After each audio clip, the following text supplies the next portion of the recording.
Good day and welcome to yet another edition of the Context Podcast. My name is Enoke Kaumba. This is where we review stories that were reported by the Namibian newspaper during the course of the week. My name is Enoke Kaumba and I'm joined by my colleague John-Colin, Namene. That's right, let's get straight into it. Let's look at some of the stories that made headlines the past week. On Monday, another back-page story made it to the front as Shifeni Nicodemus reported on the issue of the Namibian national football team, who in future will have to fork out millions to play home international matches abroad. This was after the Confederation of African Football announced that the use of the Sam Nujoma Stadium was prohibited on the grounds that it does not meet standards to host international matches. The Sam Nujoma Stadium is owned by the city of Windhoek, and its mayor, Dr. Job Amopanda, visited the stadium to assess the conditions of the stadium. He also gave possible solutions to the issue. So what will happen is that we will decide what needs to be done, and then we ask our decision, tell us, does it put you in problems? And from that, and we are coming from that standpoint to say there's a lot of pressure on the facility. Yeah, and then we want your cooperation and assistance, and then I'm prepared to have a discussion with the colleagues about that. And then, obviously, in the process, the engagement between the ministry and the city. The ministry probably, I don't know whether at that discussion they might bring NFA. If they don't bring NFA, after those discussions, we then have to get all the stakeholders together. But in the meantime, everyone must do their work. Puyepawa Nakashola reported about a 25-year-old Ndinelao Shambeni who was gutted after one of her 3 children was diagnosed with a rare condition called exophthalmos proptosis, which causes her left eye to bulge. Her baby was diagnosed with this condition when she was still a month old. Dinelawa was pleading for the removal of her baby's left eye. Puyepawa gives more context. So the story is about a young mother who, by young I mean 25 years of age, who is basically pleading, to the Namibian nation on the removal of her daughter's eye. So her daughter, Ingashipola, that's her name, is suffering from a rare condition called proptosis, which is basically the bulging out of her eyeball. Have you ever seen anyone with that condition? Well, to be honest, I've never seen anything of that sort. So you were probably shocked when you got there. Very shocked. How did you get a hold of the story? Well, I got the story from a source who is a concerned community member. So he reached out, and then I visited the lady, and then that's how we... Okay, so you did visit the family. Yeah. You visited the mother and the child. You saw the situation. Mm-hmm. After visiting and interviewing and asking questions, why did you think it was important to write the story?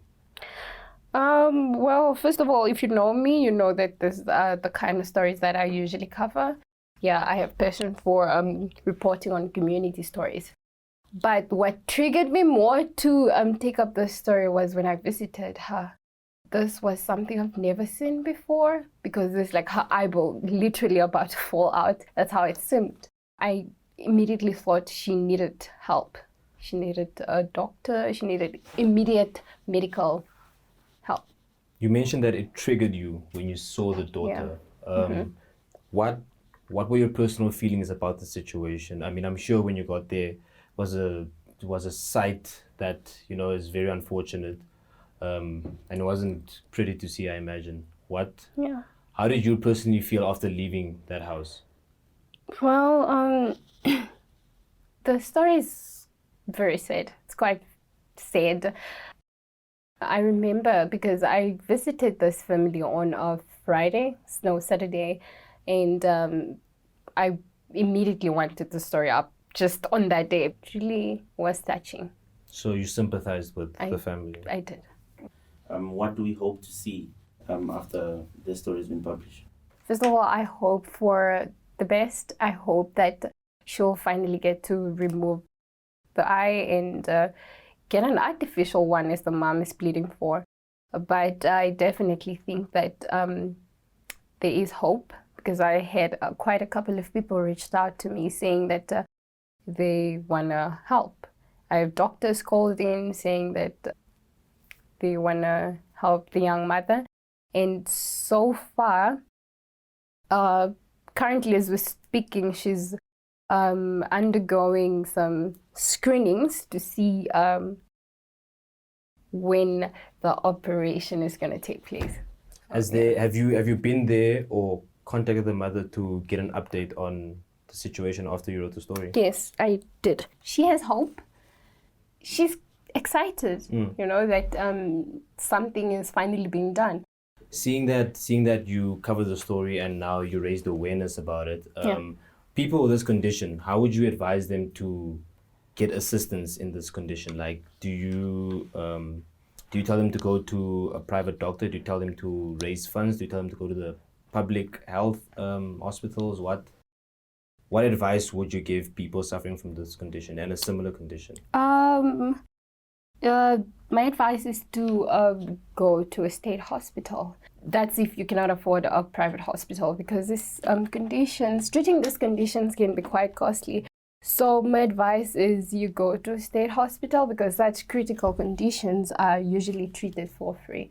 And maybe because of lack of knowledge or education about these things, a lot of us tend to just be at home. Like, for example, this young mother, she stayed for a whole year without going to the hospital. This could be maybe because she thought it is costly to pay for eye condition, and because of the knowledge that she not get, she doesn't know that you can actually get it for free. My advice is to go to a public hospital and consult with your doctors. And if they don't do something about it, or the doctors are ignorant, complaints that come out of the state hospitals, you could easily also just go to the office of the ED, that's Ministry of Health, Mr. Ngombe. All right, thank you so much, Puye. Keep up the good work, and we can't wait to see more of your stories.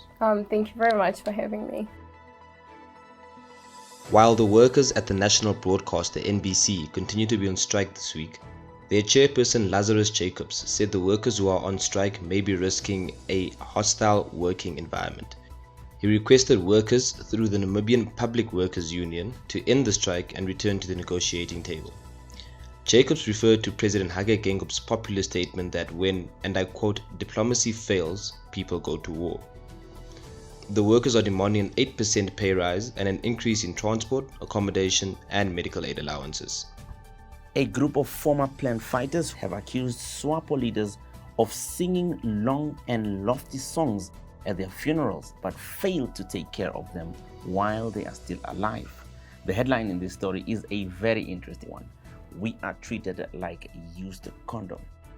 We spoke to our northern reporter, Elias Ndianale. This was the exact word from them. We have not twisted their words. I think they believe that they are not well taken care of, and even if they complain, then nobody listens to them. Yeah, but that word of saying that they are being treated like a used condom, it came from them. If you read the story, then there's even that quote to say that we are being treated like that, attributed to them. Maybe what are the other key details that we give that we need to point out in the story that we really need to look at? These guys, they are saying that they were the first Plan fighters before it became a Plan. They were saying that, they are saying that they left Namibia in the early 60s, and some of them left late 60s. Okay. Yeah, they are saying that there was an event in 2007 at Enana, where they were awarded medals for their participation in the struggle. At the time, they said they were 95. And then, as we speak now, they are 35. meaning that I think 50 something of them have died, and they are saying that they only remembered when they are dead. Yeah, and they are only remembered when they are dead, and especially their Swapo leaders. They're saying that when they are dead, then they will be attending their funerals and praise them how brave they were and all this. But when they are alive, nobody even care to say that, hey, but these are the people who liberated the country, as they used to say.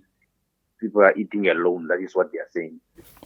I understand that the Ministry of Veteran Affairs does have like a sort of monthly, if it's not monthly, but there is an amount that's paid to these veterans. Am I correct? Yeah, but So did you put this to them? Yes, but there are people who never worked. Mm-hmm. When they came back from the struggle, they were very old.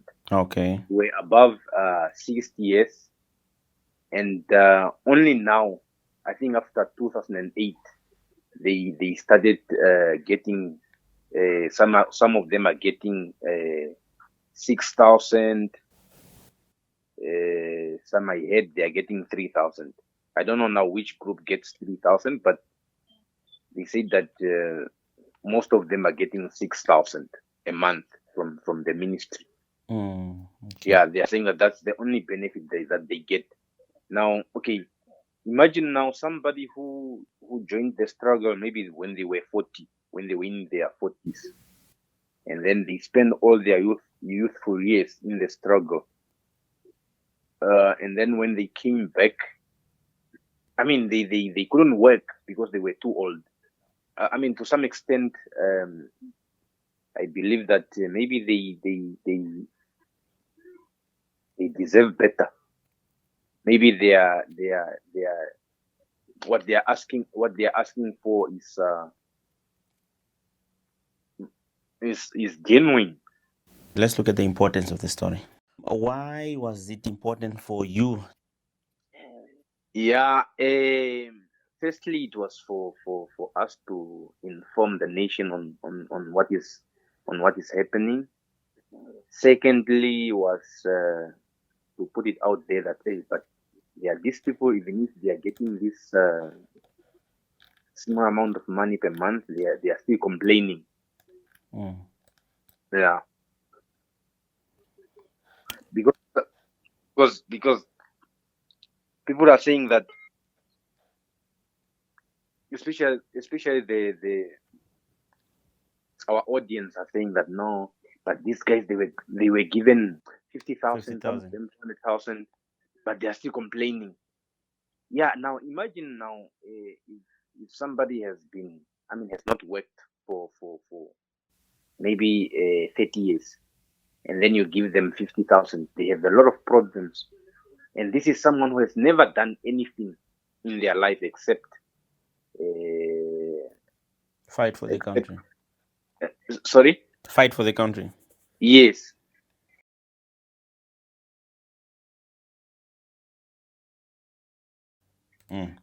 All right. Yeah. So now, just finally, I don't know if we might see developments, but looking at the facts that are in the story, we did see you contacted the presidency. They didn't respond, but we got a response from the from the then fisheries minister, right?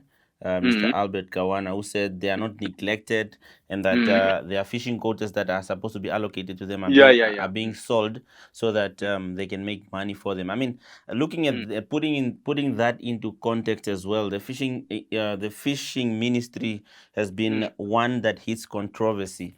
So now when you bring that aspect and put it into play and look at in terms of developments, where do we see this story development, if there's any developments that may come in?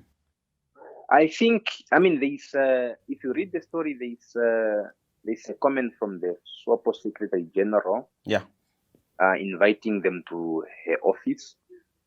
I think if if there will be any development, maybe it will Start from there. it will come from there, and also maybe from the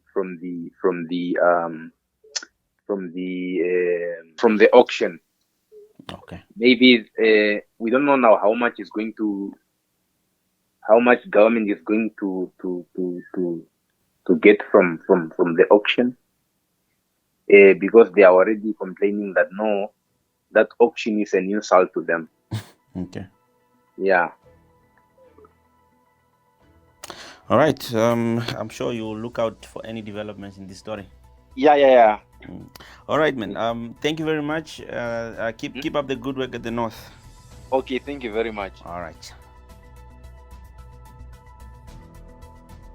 And finally, the Namibian newspaper were the big winners at the Editors Forum Journalism Awards, winning in categories of Best Investigative Expose, Shinovel Emmanuel publication The Namibian, Kickback Kings, Sports, Timo Shihepo from The Namibian for ACC probe into football gravy train widens. Health-related story, Charlotte Nambaja publication The Namibian, photojournalism, Tati Nilenge, The Namibian, Things We Lost in the Fire. and the big one, Journalist of the Year. Sonia Smith, The Namibian, for Vineyards Pampered, Farm Workers Struggle. So, that's all we have for you on this week's Context podcast. Before we leave you with the voice of Shinovene Emmanuel, who won the award for Best Investigative Expose, thank you so much for listening. Until next week, goodbye. I think my advice will be continue doing what you're doing. Start from the bottom. Don't mind about doing entertainment reporting when like running around getting the stories. If anything, it helps you become a better reporter. So start from the bottom of all bottoms so that you get that confidence of reporting. So it takes years and years. It's definitely not even 5. I myself would probably do a proper story in my 6th year. I still struggled, even up to now I'm still learning. So don't mind editors rewriting your stories, even if they tear it apart. If anything, it's building you to be a proper reporter.